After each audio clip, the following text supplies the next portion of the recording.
Abbaa fi haati koo amantii garagara ani kamiin filadha?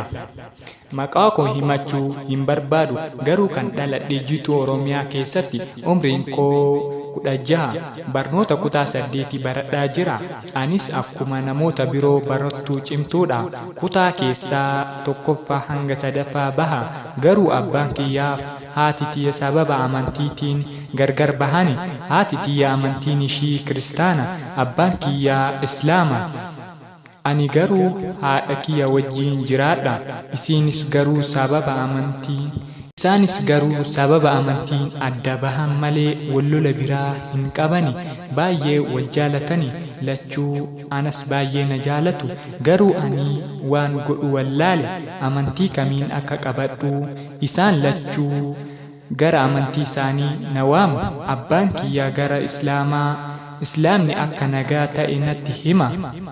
Wanti isin ajaa'ibu yeroo isa bira deemuu huccuu qaama kiyya guutuu dhoksu akka godhu natti hima. Anis yeroo isa bira dhaqu huccuu akkasii godhee bira dhaqa. Innis yoo huccuu naaf bituu kan akkasii qofa.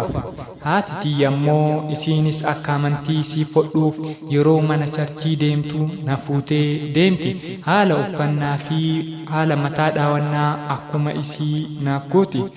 Yeroo baay'ee akkuma amantii isii fudhee fi isii wajjin jiraadhu feeti. Haala uffannaa fi huccuu kanneen kam naaf bittus akkuma isii surree fi huccuu gaggabaabaa naaf bitti.